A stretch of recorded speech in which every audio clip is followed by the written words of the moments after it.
الحمد للمتوحد بجلاله المتفرد وصلاته دوما على خير الخلق سرمد والآل والأصحاب هم مأواي عند شدائد أما بعد فأعوذ بالله من الشيطان الرجيم بسم الله الرحمن الرحيم كنتم خير أمة أخرجت للناس تأمرون بالمعروف وتنهون عن المنكر صدق الله المولانا العظيم وصدق رسوله النبي المتين الأمين الكريم ونحن على ذلك لمن الشاهدين والشاكرين والحمد للہ رب العالمین۔ معزز مکرم سامعین کرام، آئیے اخلاص و محبت کے ساتھ پہلے اپنے آقا و مولا رحمت عالم روح فدا صلی اللہ تعالی علیہ وآلہ وسلم کی عظمت والی بارگاہ میں مل جل کر ہدیہ درود سلام پیش کریں۔ بآواز بلند پڑھیں اللہم صلی علی سیدنا و مولانا محمد وآلہ واصحابہ وبارک وسلم صلاۃ و سلام علیک یا رسول اللہ صلی اللہ تعالی علیہ وآلہ وسلم۔ معزز سامعین کرام،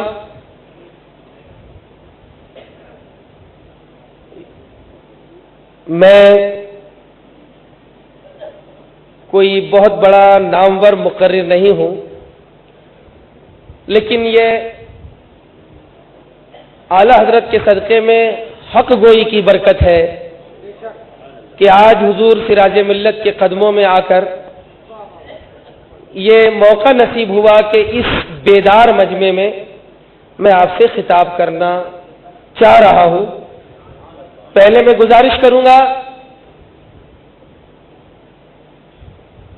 کہ میں جو بات اپنی کہنا چاہ رہا ہوں اس سلسلے میں مکمل آپ کو مطمئن کر دوں۔ ان بزرگوں کے صدقے میں اور مفتیان کرام کے علوم کے فیضان سے رب کی رحمت سے مجھے یہ امید ہے کہ میں جو نظریہ پیش کرنا چاہتا ہوں انشاءاللہ العزیز میں اپنے سامعین کو اس میں مکمل مطمئن کر دوں گا انشاءاللہ۔ حضرات، سب جانتے ہیں کہ آج جشن غریب نواز ہے اور سرکار غریب نواز علیہ رحمت و رضوان اسی لیے رسول اللہ کے حکم سے اس بھارت میں تشریف لائے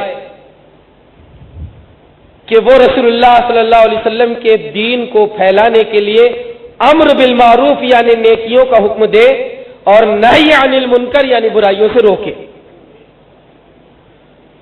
ہر عالم دین کا یہ ذمہ ہوتا ہے کہ وہ نیکیوں کی دعوت دے اور برائیوں سے روکے۔ ہر ایک اچھی طرح جانتا ہے نیکی کی دعوت دینا آسان ہے لیکن برائی سے روکنا مشکل ہے۔ مسجد کا امام کبھی بیاج کے خلاف بولتا ہے، سود کے خلاف بولتا ہے تو مقتدیوں میں سے کوئی سمجھتا ہے کہ امام صاحب نے مجھ پر ہی وار کر دیا، یہ نہی عن المنکر ہے۔ کبھی مسجد کا امام ٹائٹ کپڑوں کے متعلق مقتدیوں کو کہے کہ یہ غلط ہے تو نوجوان کچھ لڑکے یہ سمجھتے ہیں کہ میری ہی طرف اشارہ ہے۔ اور کبھی کوئی صلح کلی موجود ہے اور اس کی صلح کلیت سے بچانے کے لیے اگر کوئی امام، کوئی عالم دین، کوئی مفتی، کوئی چراغ دین بچانے کی کوشش کرے تو وہ یہ سمجھتا ہے کہ میری دشمنی میں کہا جا رہا ہے۔ تو جو نہی عن المنکر کا فریضہ انجام دیتا ہے اکثر لوگ اس کے دشمن ہو جاتے ہیں۔ اور یاد رکھیے دین کی حفاظت جتنی امر بالمعروف سے ہوتی ہے اس سے کہیں زیادہ نہی عن المنکر سے ہوا کرتی ہے۔ نہی عن المنکر جو ہے یہ ایک ایسا کام ہے، یہ اللہ کی طرف سے ایک ایسا مقام و منصب ہے کہ رب تعالی جسے یہ توفیق دیتا ہے تو اس کے بارے میں اچھی طرح سمجھ لیجئے کہ یہ رب کا انتخاب ہے، رسول اللہ صلی اللہ علیہ وسلم کی پسند ہے، اللہ کا انتخاب، برائیوں سے روکنا۔ اور ہم دیکھتے ہیں کہ سرکار غریب نواز رحمت اللہ تعالی علیہ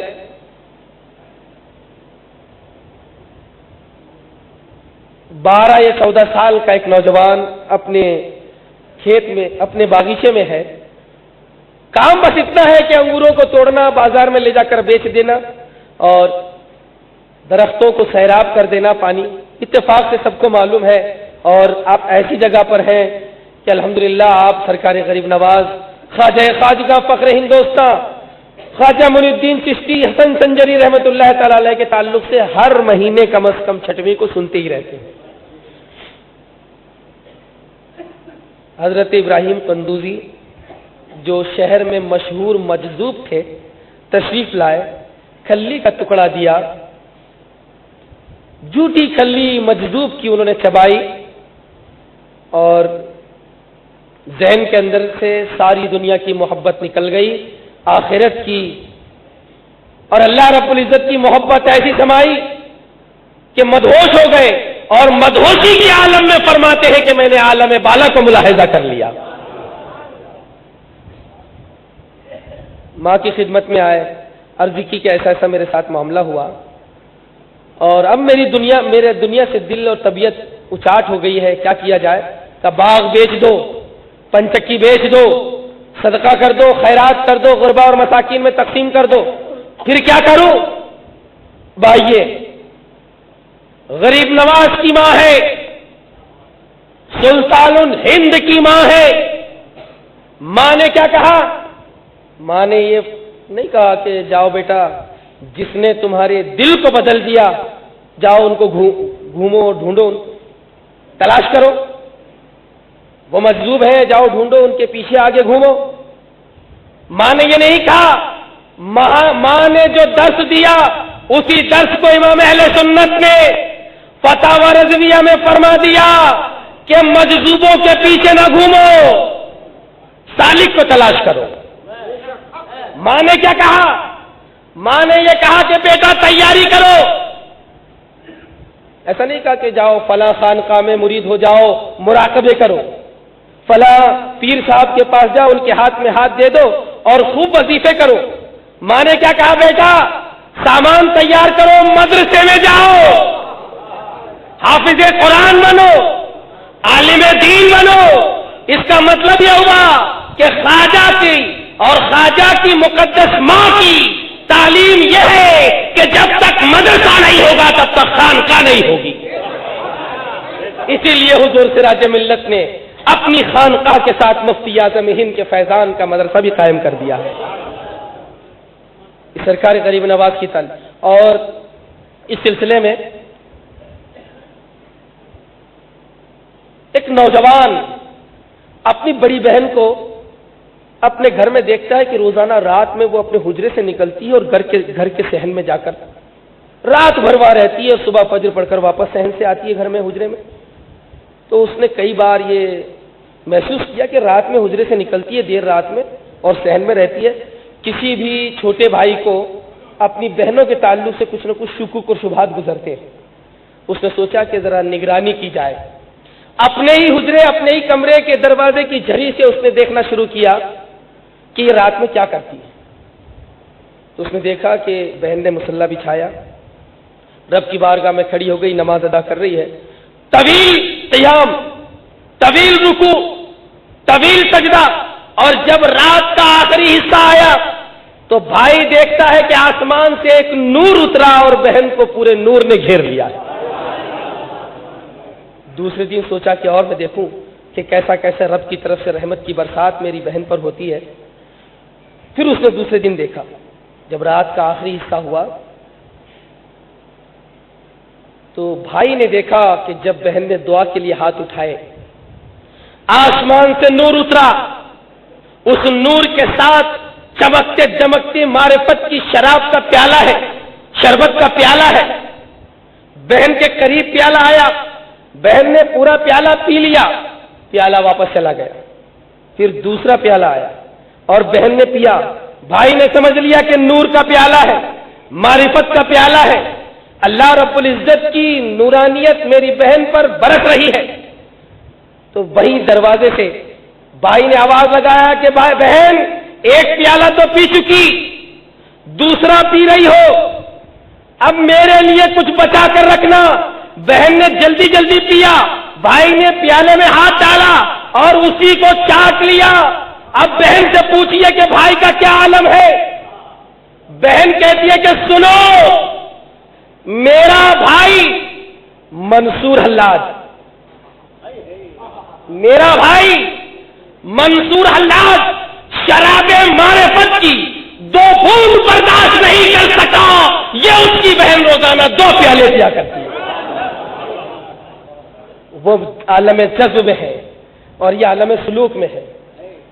اس لیے امام اہل سنت نے فرمایا کہ سالک کو تلاش کرو. ارے اگر مجذوب سے فیض ملنا ہوگا تو غلام خواجہ بن جاؤ, تو کوئی غلام ابراہیم قندوزی تمہارے در پر آ جائے گا. سچے غلام خواجہ بن جاؤ سرکار غریب. اور یہ جو کہا جاتا ہے کبھی بہت سارے جو ہے ہمارے اہل سنت والجماعت کے بھائی ہمارے ایسے بھائی مجذوبوں کو تلاش کرتے رہتے ہیں, اور اللہ تعالی ہماری قوم کی حفاظت فرمائے. جو ہے بہت گندا دکھا, بہت اس کے کپڑے خراب دکھے, بس کسی کو بھی بغیر دلیل کے مجذوب سمجھ لیتے ہیں, اس کی ضرور اصلاح کی جائے گی. اور امام اہل سنت نے اس طرف بھی تو اصلاح فرمائی ہے. یہاں پر میں ایک بات عرض کر دوں کہ کچھ لوگ وہ ہیں جو آج یہ سوچ رہے ہیں کہ ان کو اپنے ہی لوگوں کے خلاف نہیں بولنا چاہیے. یہ کیوں بول رہے ہیں؟ کچھ لوگ وہ ہیں جو یہ سوچ رہے ہوں گے کہ بنام سنیت ہے, اعلیٰ حضرت کا نام لیا جا رہا ہے, پھر کیا بات ہے کہ اپنوں کے خلاف کہا جا رہا ہے. مجھے بتاؤ, توہین کرنے سے پہلے اشرف علی تھانوی کیا تھا؟ ہمارا ہی تو تھا. توہین کرنے سے پہلے اسماعیل دہلوی کیا تھا؟ ہمارا ہی تو تھا. تو چاہے کوئی اعلیٰ حضرت کی وصیت یاد کرو, چاہے کوئی کتنا ہی تمہارا قریب ہو, اگر تم نے اس سے گستاخی کو محسوس کر لیا تو اس سے دور ہو جاؤ. یہی مسئلہ کیا اعلیٰ حضرت. اور ایک بات میں عرض کروں یہاں پر, میں بار بار سوچتا ہوں, آپ تھوڑا غور کیجئے اس پر اور تنہائی میں اس پر سوچئے انتہائی سنجیدگی کے ساتھ. سب مسلمان اچھی طرح جانتے ہیں, کم پڑھے لکھے بھی زیادہ پڑھے لکھے بھی, کہ اسلام جو حق دین ہے یہ پوری اپنی حقانیت کے ساتھ قیامت تک کہیں نہ کہیں موجود ضرور رہے گا.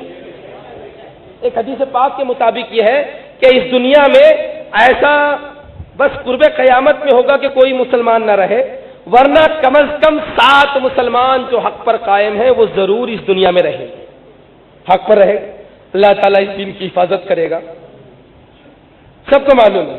اب میرا آپ سے سوال ہے, ذرا غور کیجئے گا تنہائی میں, کہ اللہ تعالیٰ نے جو فرمایا کہ میں اس دین کی جو احکام الہی کا خلاصہ ہے اس کے بارے میں عرض کر رہا ہوں کہ اس دین کی اللہ حفاظت کرے گا, اللہ تعالیٰ قرآن کی حفاظت کرے گا. سرکار نے فرمایا کہ اللہ اس دین کی حفاظت فرمائے گا. تو کیسے ہوگی حفاظت؟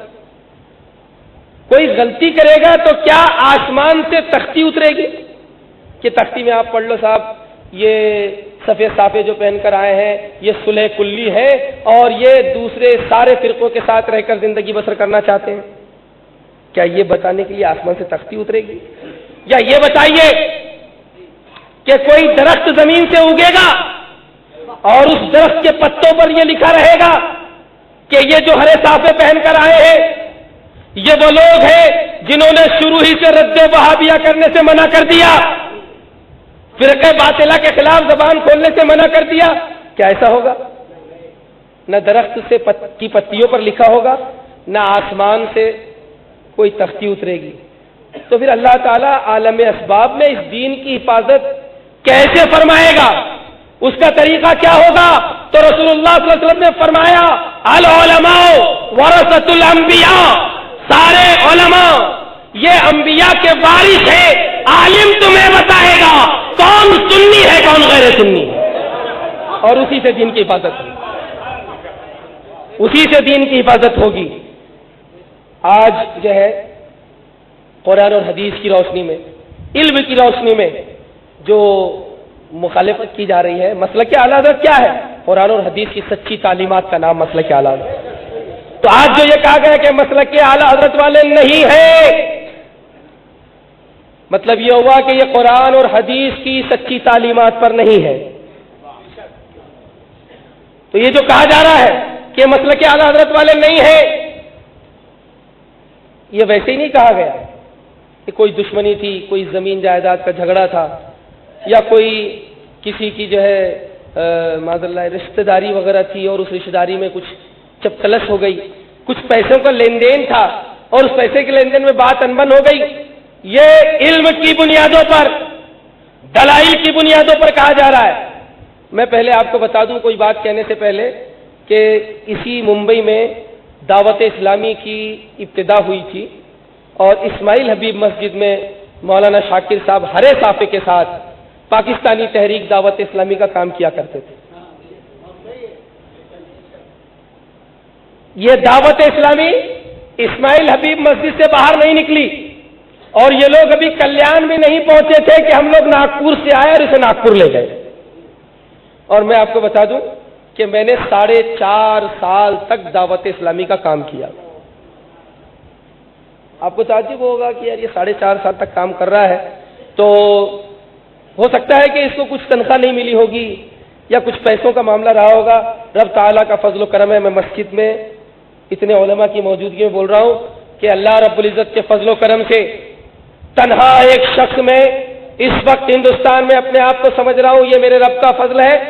اور میں اپنے طور پر میں اللہ کی قسم کھا کر اس مسجد میں کہتا ہوں کہ دعوت اسلامی کا مجھ پر احسان نہیں ہے، بلکہ اس وقت دعوت اسلامی پر میرا احسان ہے جب ناگپور میں کوئی نہیں جانتا تھا، اشرفیہ میں کوئی نہیں جانتا تھا، میرے اساتذہ اشرفیہ میں جانتے تھے، اہل ناگپور مجھے جانتے تھے۔ شہرت کے اعتبار سے دعوت اسلامی گمنام تھی، میرا نام تھا، لوگوں نے دعوت اسلامی کو میری وجہ سے پہچانا۔ پوچھ لیجئے اشرفیہ کے علماء سے، پوچھ لیجئے ناگپور کی عوام سے۔ اور پیسوں کی جہاں تک بات ہے تو محترم پیارے بھائیوں، پاکستان سے فیضان سنت آتی تھی یا نہیں آتی؟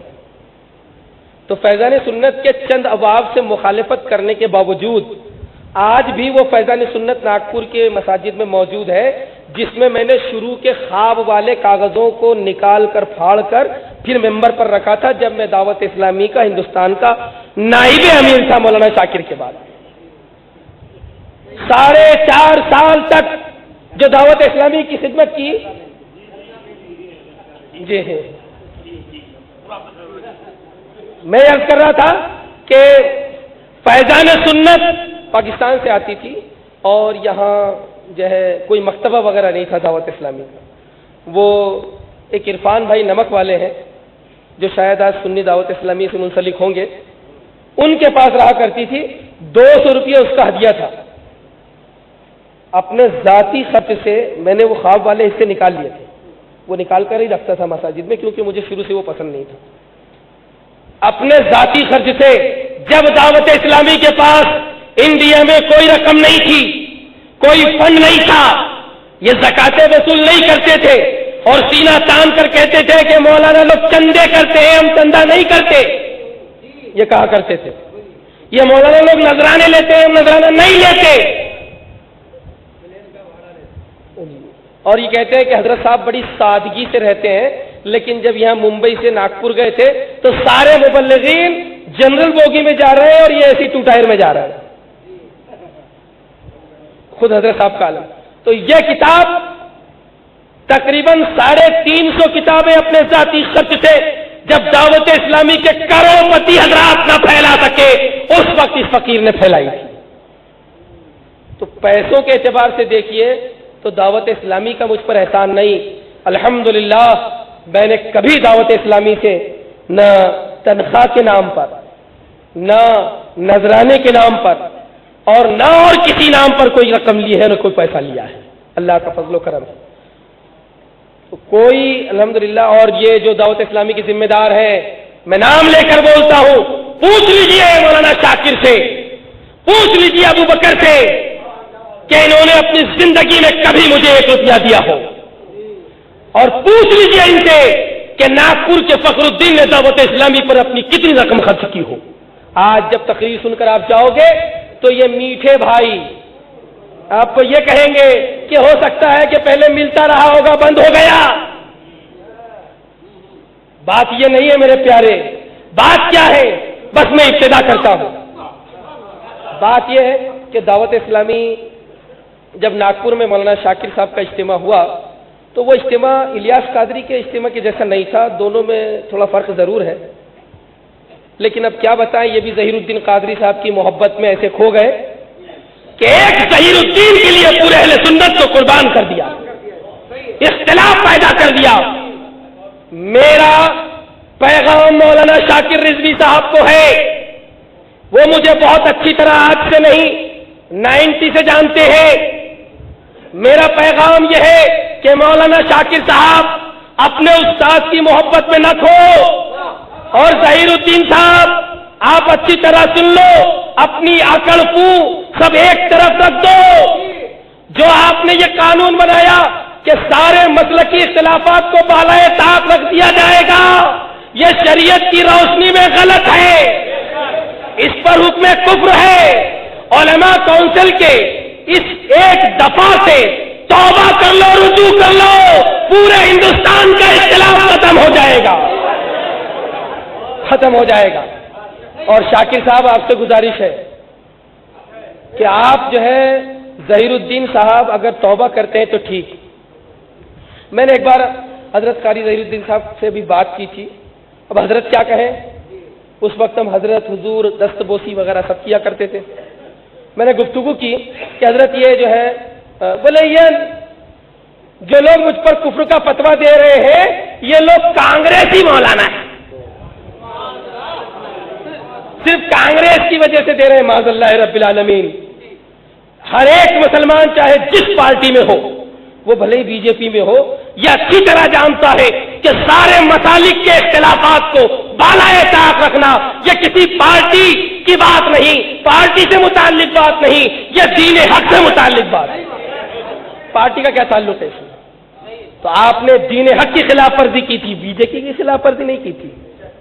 آپ نے شریعت کی خلاف ورزی کی تھی، بی جے پی کی خلاف ورزی نہیں کی تھی کہ کانگریسی علماء اور جنہوں نے فتوے دیے وہ ایک دو نہیں، 137 علماء کرام مفتیان اعظام ہیں جنہوں نے اس بات کے کفر ہونے پر مہر تصدیق دی ہے۔ تو میں عرض کر رہا تھا کہ جو ابتدا دلیلوں کی بنیاد پر ہے، یہ جو اختلاف ہمارا ہے اور یہ اختلاف کو بتانا انتہائی ضروری ہے۔ 15 دن ہوئے دعوت اسلامی کو، صرف 15 دن۔ تیسرا یا چوتھا اجتماع تھا، ہر سنیچر کو بعد نماز عشاء اجتماع ہوا کرتا تھا۔ ابتدا ہوئی، ایک دو ویسے ہی اجتماع ہو گئے، لیکن 2 اجتماع کے بعد میں تیسرا یا چوتھا اجتماع تھا۔ کچھ الیاس قادری صاحب کے انتہائی عقیدت مند حضرات نے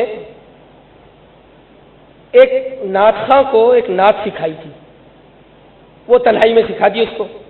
ان لوگوں کے طریقے کیا ہوتے ہیں کہ دسترخوان بچھاتے ہیں، تندوری چکن، بریانی اور بٹر روسٹ، یہ وہ پورا دسترخوان سجا ہوتا ہے، اور اس کے بعد لاتے ہیں۔ حضرت دیکھیے کتنا کام ہو رہا ہے۔ وہ صاحب ہاں واقعی کام ہو رہا ہے۔ وہ بیچارہ نعت کا عوام میں سے غریب آدمی، لیکن آواز اچھی تھی اس کی، تو اس کو انہوں نے ایک نعت سکھائی، اور وہ نعت میری موجودگی میں امیر ہوں، وہ نعت خواں نے پڑھنا شروع کیا۔ مجھے نہیں معلوم کس نے لکھی، اس نے پڑھنا شروع کیا۔ سب جانتے ہوں گے، اور جو پرانے دعوت اسلامی کی نعتیں سن چکے ہوں گے انہوں نے بھی سنی ہوگی، عرش اولا سے اعلیٰ میٹھے نبی کا روضہ۔ اب اس نے جیسے ہی پڑھنا شروع کیا، عرش اولا سے اعلیٰ میٹھے نبی کا روضہ، عرش اولا سے، میٹھے نبی مت بولو، پیارے نبی بولو۔ تو وہ تو بیچارہ ہمارے ماتحت تھا، اب اس نے پیارے نبی پڑھنا شروع کر دیا۔ اب وہ پوری نعت ہو گئی، اجتماع ختم ہو گیا، جو ذمہ دار صاحب تھے ناگپور کے، انہوں نے گھر پر بلایا، ارے حضرت صاحب سے زیادہ آپ عقل مند ہو گئے۔ میں کہا عقل مندی کی بات نہیں ہے، مجھ کو اپنے نبی کے تعلق سے میٹھا نبی بولنا پسند نہیں آتا، میں اپنی موجودگی میں نہیں بولنے دوں۔ تو بولے آپ حضرت مفتی عبدالحلیم صاحب سے پوچھ لیجئے۔ میں کہا میں ان سے پوچھنے نہیں جاؤں گا، مجھے ان کا مزاج معلوم تھا۔ ہاں تو وہ جو ہے میں ان کے پاس پوچھنے نہیں جاؤں گا، ان کو بات سمجھ میں نہیں آ رہی تھی، تو میں نے گفتگو کے دوران غلام یاسین کو کہا، اے میٹھے بھائی، چہرہ اتر گیا اور گھور کر دیکھنے لگے میٹھے بھائی۔ میں نے 2 بار کہا تو میں نے کہا کہ جب تجھے اپنا میٹھا بھائی بولنا پسند نہیں تو تو اپنے نبی کو میٹھا نبی کیوں بولتا ہے؟ یا رسول اللہ، اپنے نبی کو میٹھا نبی کیوں؟ اعلیٰ حضرت اعلیٰ۔ دیکھیے اس سلسلے میں ایک بات، کچھ لوگوں کو اس میں شبہ ہوتا ہے، اور یہ شبہ بہت سارے مفتیوں کو بھی ہوا کہ نہیں وہ میٹھی نگاہ والا۔ تو یہ میٹھی نگاہ، یہ شاعر صاحب بھی موجود ہے ماشاءاللہ، مجھ سے زیادہ تو یہ لوگ جانتے ہوں گے، یہ اردو کا محاورہ ہے میٹھی نگاہ، اس کا مطلب دوسرا غلط نہیں نکلتا، لیکن کسی ذات کو میٹھا کہا جائے تو اس کے کئی غلط معنی نکلتے ہیں۔ جب رائنس کہنے سے روک دیا گیا تو اس نے بتا دیا کہ جس کے ایک نہیں 4 معنی غلط نکلتے ہو وہ لفظ نبی کے لیے بولنا جائز نہیں ہے۔ نہیں وہ میٹھی نگاہ، اعلیٰ حضرت کا جو ہے، اعلیٰ حضرت کا جو شعر ہے وہ ذات کے تعلق سے نہیں ہے بلکہ ایک اردو کا محاورہ ہے، اور جب کسی ذات کے تعلق سے بولا جائے تو معنی غلط نکلتے ہیں۔ آپ حیدرآباد میں کبھی میٹھا بول دیجئے، اتنی ہنسی اڑتی ہے ان میٹھے بھائیوں کی، کل سے آپ بھی بولیں گے، کوئی دکھے السلام علیکم میٹھے بھائی، پھر دیکھیے چہرہ کیسے بگڑتا ہے۔ تو میٹھے بھائی، ایک کتاب ہمارے ایک دوست نے ترتیب دی تھی، مشینی نماز، مائک پر نماز نہیں ہوتی اس کے متعلق سے، اور اس میں 2-3 جگہ لکھ لیا میٹھے بھائی لکھ دیا۔ تو ایک اچھے خاصے آپ کے یہاں کے مبلغ شبیر بھائی وہاں آئے تھے ناگپور، اور وہ کہنے لگے یار آپ نے یہ میٹھے بھائی کیوں لکھ دیا؟ میں بھی موجود تھا تو میں نے ان سے کہا کہ جناب جب آپ کو اپنے لیے لفظ میٹھا بھائی پسند نہیں ہے اور اچھا نہیں لگ رہا ہے اور تنگ لگتا ہے، اس میں برائی لگتی ہے، اس میں توہین لگتی ہے، تو یہی لفظ ذات کے تعلق سے اپنے نبی کے لیے کیوں پکارتے ہو؟ اچھا پھر یہ بات تو ایسی ہوئی کہ جو نبی پاک رحمت عالم صلی اللہ علیہ وسلم کے تعلق سے تھی۔ میں بیچ میں کچھ ایسی باتیں بھی آپ کے سامنے عرض کروں گا کہ جس میں کوئی بہت بڑا حکم تو نہیں، ابھی تو ان کے اوپر گمراہیت کا حکم ہے۔ الیاس قادری کھلا گمراہ ہے، اور گمراہی کی کیا وجہ ہے؟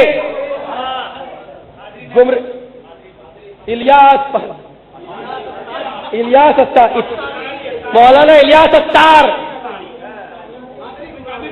ہاں قادری گمراہ، ہاں تو وہ قادری، حضرت نے بڑی پیاری بات فرما دی، سبحان اللہ، اللہ تعالیٰ خوب عمر دراز فرمائے آپ کی، واہ واہ، حضرت جو ہے رہنمائی فرمائی انہوں نے، کیا پر قادری گمراہ نہیں ہوتا؟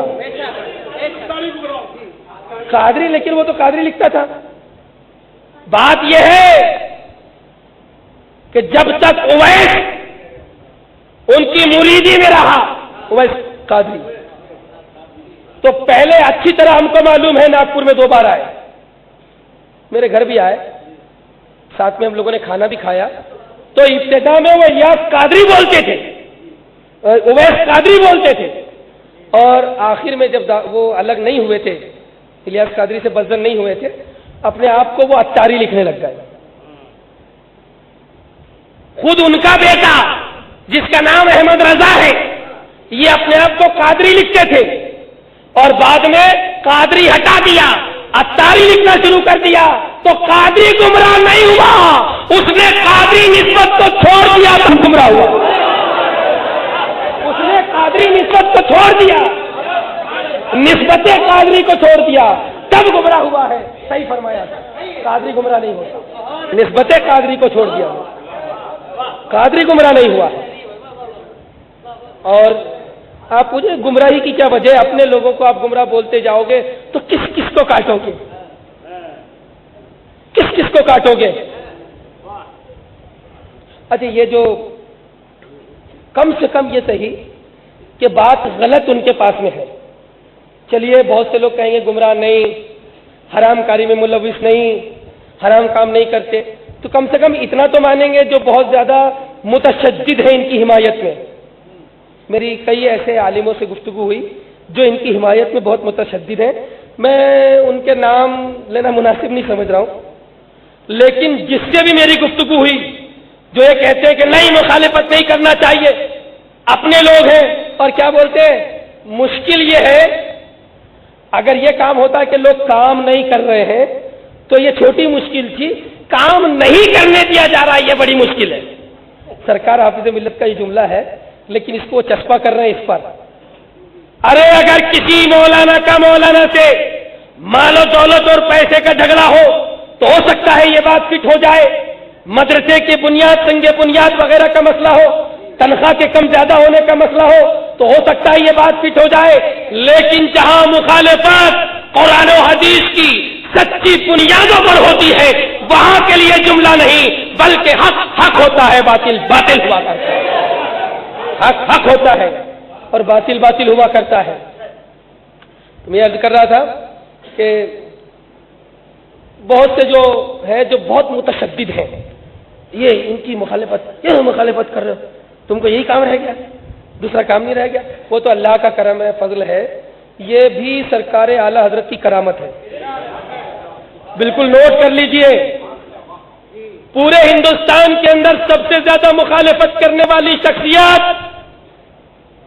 ان کا نام آج دعوت اسلامی کی اگر مخالفت کوئی کر رہے ہیں پورے ممبئی میں بلکہ پورے ہندوستان میں، جن کا نام یہ لوگ خوب لے رہے ہیں، اور ہم لوگ تو مشہور نہیں کر رہے ہیں، وہی لوگ مشہور کرتے جا رہے ہیں۔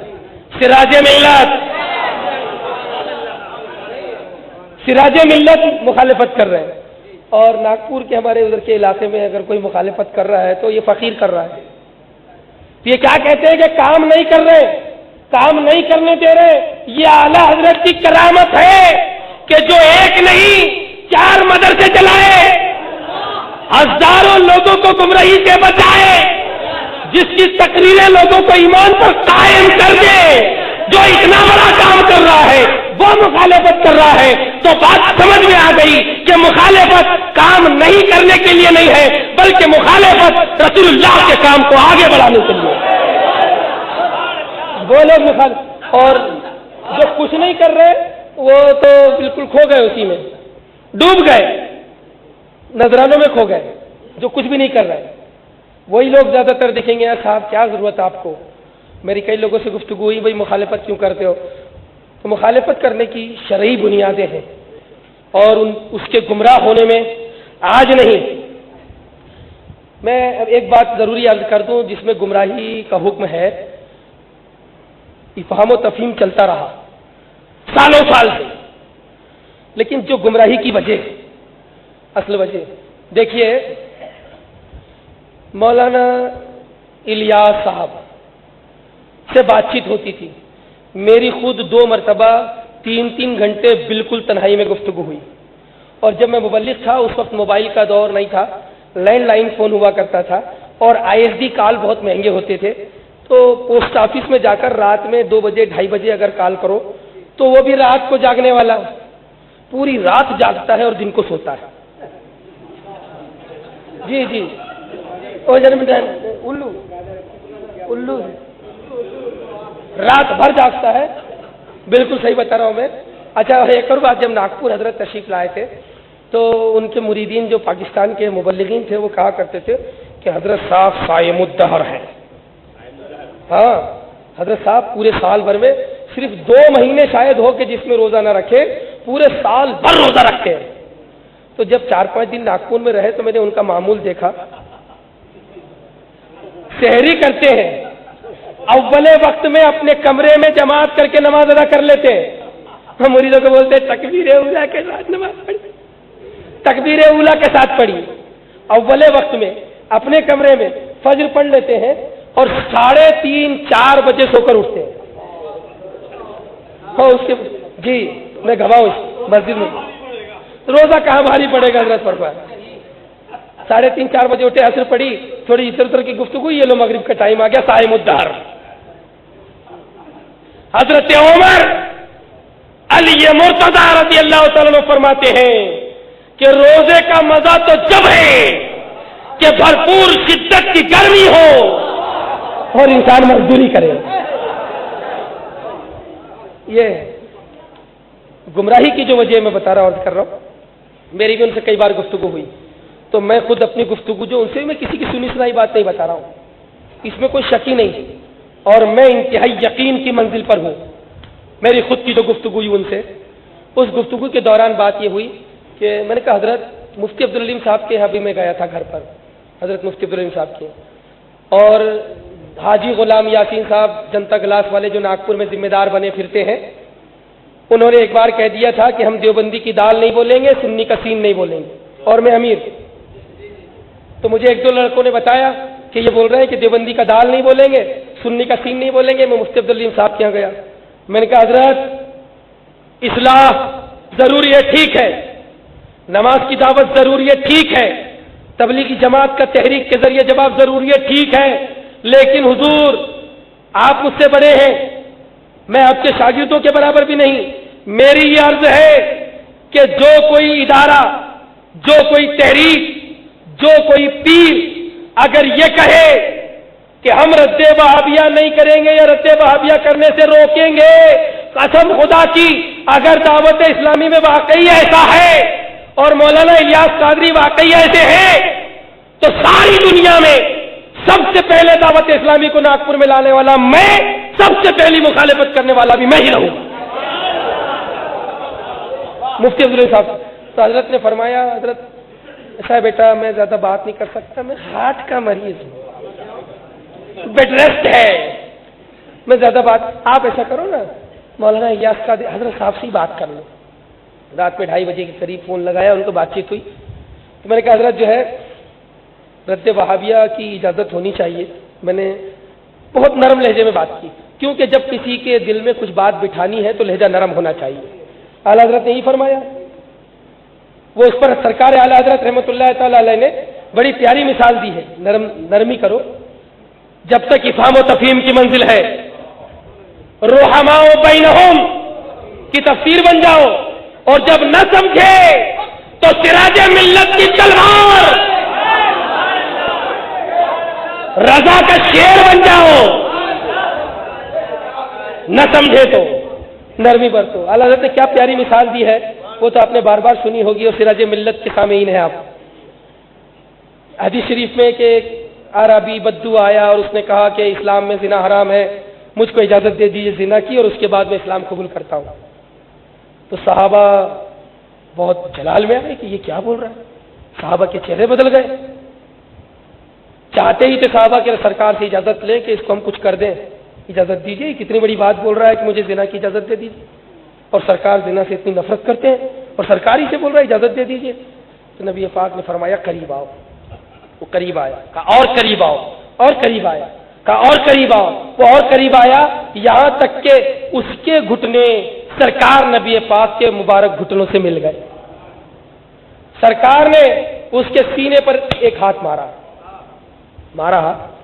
اور فرمایا کہ بتا, تو جس کے ساتھ زنا کرنا چاہتا ہے وہ کسی کی خالہ ہوگی؟ کہاں؟ وہ کسی کی ممانی ہوگی؟ ایسے 3-4 الفاظ احادیث کریمہ میں. پھر سرکار نے فرمایا کہ وہ کسی کی بیٹی ہوگی, ہو سکتا ہے کہ کسی کی بیوی ہوگی. پھر سرکار نے فرمایا جلال کے عالم میں کہ ہو سکتا ہے وہ کسی کی ماں ہو. اب تو بتا کہ کیا کوئی تیری بیٹی کے ساتھ زنا کرے تو تیرا کیا حال ہوگا, تیری ماں کے ساتھ زنا کرے تو کیا حال ہوگا. وہ کھانپ گیا, پسینہ پسینہ ہو گیا, گھبرا گیا اور عرض کرنے لگا یا رسول اللہ اب میں بلا شرط آپ کے ہاتھوں پر اسلام قبول کرتا ہوں. اور اس نے اسلام قبول کیا. اور پھر اس کے بعد وہ فرماتے ہیں، اب تو صحابی ہو گئے، وہ کہتے ہیں کہ جب میں آقا کی خدمت میں حاضر ہوا تھا تو اس وقت دنیا میں زنا سے بہتر میرے نزدیک کوئی چیز نہیں تھی، اس سے زیادہ لذت دار کوئی چیز نہیں، اور جب نبی پاک کی مجلس سے نکلا تو سب سے زیادہ نفرت والی چیز میری نگاہ میں کوئی تھی تو وہ زنا تھا۔ یہ اعلیٰ حضرت نے مثال بیان فرمائی، وہ نرمی کا لہجہ اختیار کیا۔ اب یہ اتنی زیادہ نرمی کے باوجود بھی ایسے ضدی ہیں کہ آپ نرمی سے بولو یا سختی سے، بالکل زمی ٹلت زما ٹلت ولیکن الیاس نمی ٹلت، ایسا اپنی مزاج پر ٹکا رہتا ہے یہ بندہ کہ میں نے اس سے بڑھ کر ضدی آدمی 4.5 سال کی زندگی میں نہیں دیکھا۔ میں نے کہا حضور اجازت ہونا چاہیے، نرمی سے کہا حضرت اجازت ہونی چاہیے رد وہابیہ کی، تو کہا کہ ہمارے مبلغین جو ہے زیادہ صلاحیت والے نہیں ہوتے ہیں تو ہم ان کو اجازت نہیں دے سکتے، اگر وہ اجازت دیں گے تو وہ کچھ بھی رد کریں گے، کچھ بھی الٹا سیدھا بول، دیکھا نہیں ہمارے بہت سارے مقررین کیسے الٹی سیدھے رد کرتے ہیں۔ تو میں نے کہا کہ ٹھیک ہے ہر مبلغ کو اجازت نہ دیں آپ، تو انہوں نے کہا کہ دیکھیے مفتی غلام محمد صاحب قبلہ علیہ رحمہ کا فتویٰ بھی ہے کہ ہر آدمی کو رد وہابیہ کی اجازت نہیں ہے جو عوام میں سے ہو، اور اعلیٰ حضرت کا بھی فتویٰ وہی ہے کہ ہر آدمی جو نہ جانتا ہو اختلاف کس بات میں ہے اور وہ بھی رد وہابیہ کرنے بیٹھ جائے اور بحث کرنے لگ جائے، جس کو خود ہی نہیں معلوم کہ اختلاف کس بات میں، اصل بات کیا ہے، ایسے آدمی کو منع ہے۔ تو انہوں نے کہا دیکھیے اعلیٰ حضرت نے منع کیا، مفتی غلام صاحب نے ہم کو منع کیا، تو میں نے کہا حضرت میں کیا عرض کر رہا ہوں، ہر مبلغ نہ کرے، جو علماء دعوت اسلامی میں شریک ہو گئے وہ کرے۔ تو کہنے لگے کہ یار وہ دعوت اسلامی میں آئیں گے اور وہ رد کریں گے تو پھر دعوت اسلامی بدنام ہوگی۔ تو میں نے کہا ٹھیک ہے حضرت وہ ہمیشہ رد نہ کریں، میری ایک بات سنیے آپ، میں نے کہا حضرت ٹھیک ہے وہ ہمیشہ رد نہ کریں، بوقت ضرورت رد کریں، جب ضرورت آئے تب رد کر دیں اور اس کے بعد پھر اپنی اصلاح میں لگ جائیں۔ تو کہا نہیں ایسا بھی اجازت نہیں، جو ہمارے طریقہ کار سے متفق ہیں ان علماء اور مشائخ کا ہمارے یہاں سواگت ہے، استقبال ہے، اور جو ہمارے طریقہ کار سے متفق نہیں اور رد کی بات کر رہے ہیں تو ہم ان کا سواگت نہیں کریں گے، مطلب یہی ہوا ہے وہ دعوت اسلامی میں نہ آئے۔ یہ گفتگو ان کی میں نے اس کو پینڈنگ میں رکھا، میں نے کہا نہیں حضرت آپ اس کو غور فکر کر لیجئے، اچھی طرح سوچ لیجئے اس پر۔ کئی مرتبہ گفتگو ہوئی اور ہر بار میں نے اس کے بارے میں پوچھا لیکن اس کا کوئی خاطر خواہ جواب نہیں ملا۔ ایک بار اتفاق ناگپور میں ایسا ہوا کہ چندرپور میں ایک دریدہ ذہن وہابی آیا اور اس نے اعلیٰ حضرت کے خلاف زبان طعن دراز کرنا شروع کی۔ چندرپور سے کچھ لوگ ناگپور آئے، حضرت مفتی غلام محمد صاحب قبلہ علیہ رحمہ ناگپور میں نہیں تھے، مفتی مجیب اشرف صاحب قبلہ ناگپور میں نہیں تھے، اور سید حسینی صاحب قبلہ رائے چور گئے ہوئے تھے۔ اب وہ لوگ فقیر کے گھر پر حاضر ہوئے، تشریف لائے فقیر کے گھر پر، اور انہوں نے کہا کہ رد وہابیہ کرنا ہے، اس کا جواب دینا ہے۔ تو میں نے کہا چلیے مفتی عبدالرحیم صاحب کے پاس چلتے ہیں، وہ بھی ہرے صافے والے، ہم بھی ہرے صافے والے، ان لوگوں کو لے کر گئے وین میں، ان کا السلام علیکم وعلیکم السلام، بولے ٹھیک ہے چلیں گے، اور ٹھیک ہے شام کو چلیں گے۔ اب جیسے ہی وہ لوگ واپس ہوئے کہ ہم لوگ اب ناشتہ وغیرہ کر کے کھانا وانا، آپ مطمئن ہو گئے کہ جانے کے لیے لوگ تیار ہیں، میں ایک نعیم الدین مولانا نام ہے نعیم الدین وہ، اور مفتی عبدالرحیم صاحب یہ لوگ تیار ہوئے، ہم تینوں کے تینوں ہر امامے والے دعوت اسلامی کے مبلغ، اتنی عظیم شخصیت جن کے نام کے آگے مناظر اہل سنت لکھا ہے، انہوں نے فرمایا کہ ایسا ہے بابو کہ آپ ہرا امامہ مت پہنیے گا، دوسرا امامہ پہن لیجیے۔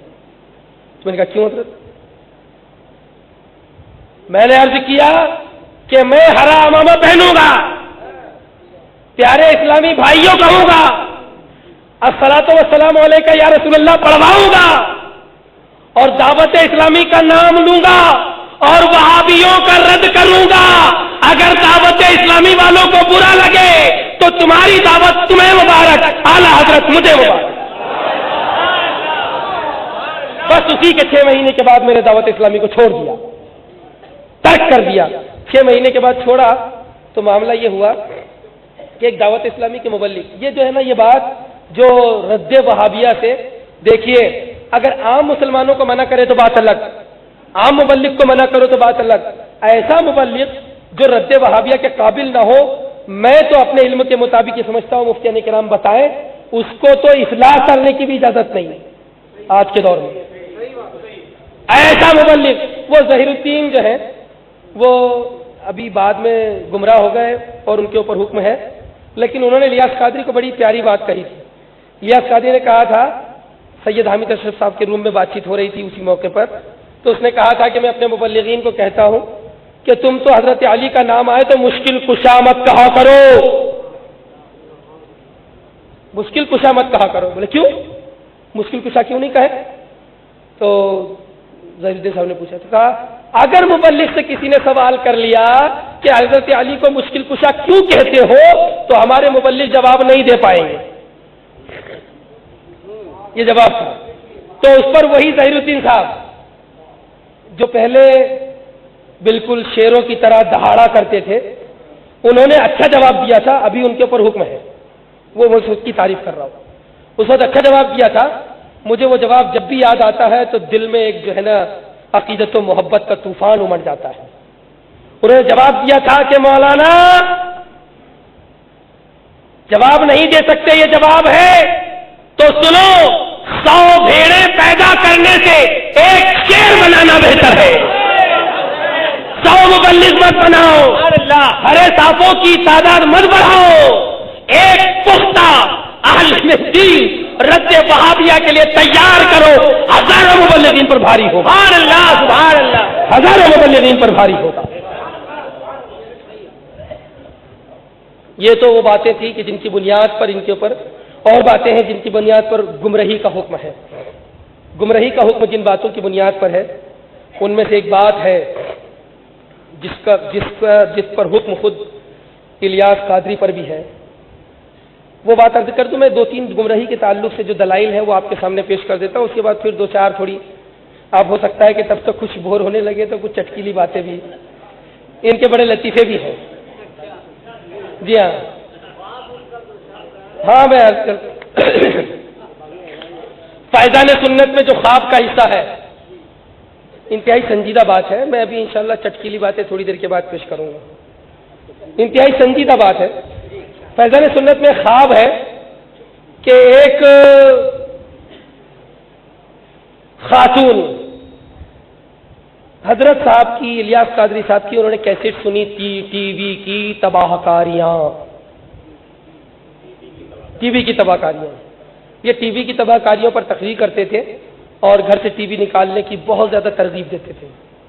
یہاں تک کہ ناگپور میں اجتماع کے بعد 3 ہفتوں تک انہوں نے ٹی ویاں پھوڑی ہیں. میں بھی امیر تھا لیکن میں نے ان کو صاف منع کر دیا تھا کہ میں اس کام میں شامل نہیں رہوں گا. وہ پاکستان ہے، وہاں غیر مسلموں کو ٹی وی بیچنا جو ہے آسان نہیں ہے. یہاں پر اگر کوئی نئی ٹی وی رکھنا چاہتا ہے، توبہ کر رہا ہے تو غیر مسلم کو بیچ دے. اپنے پیسے کیوں برباد کر رہا ہے؟ وہ مال ہے، جس میں مالیت ہی نہ ہو اس کا بیچنا حرام ہوگا، ناجائز ہوگا. لیکن وہ مال تو ہے جو اس کے لیے جائز ناجائز کا کوئی مسئلہ ہی نہیں ہے، تو وہ اس کو بیچ دے. توڑے کیوں؟ کا توڑو توڑو توڑو. اچھا پہلے توڑو توڑو بولتے تھے اور اب خود جو ہے ٹی ویاں لگانے لگ گئے. تو یہی جو آپ کی شعاعی پیکر کا حکم ہے یہ کتاب، اس میں نے وہ بات تحریر کر دی ہے کہ حضرت انہوں نے کیا کہا ہے. ایک رسالے میں لکھا ہے کہ میں جیسے ٹی وی کا پہلے مخالف تھا ابھی چینل لگانے کے بعد بھی ہوں، ابھی بھی مخالف ہوں. ٹی وی گھر گھر میں آ گیا، اب بھی مخالف ہوں. یہ کون سی منطق ہے؟ تو میں نے اس پر یاد دلایا ٹھیک ہے آپ اب بھی مخالف ہیں تو جیسے پہلے ٹی وی توڑتے تھے اب بھی توڑو، میدان میں لاؤ. اچھا پہلے ٹی وی ٹوٹتی تھی تو اس کا کنیکشن وائر سے لگا نہیں ہوتا تھا، اب توڑو، ٹی وی کا کنیکشن پلگ لگا دو اور اس پہ اتار صاحب کا چہرہ آتے رہے. پہلے ٹی وی توڑتے تھے تو پتھر اور چپل مار کر کہتے مارو شیطان کو، مارو شیطان کو. ابھی ٹی وی چالو کرو، اتار صاحب کا چہرہ دکھاؤ اور پھر بولو مارو شیطان کو، مارو شیطان کو، مارو چپل کو. نعرے رسالت، نعرے غوثیہ.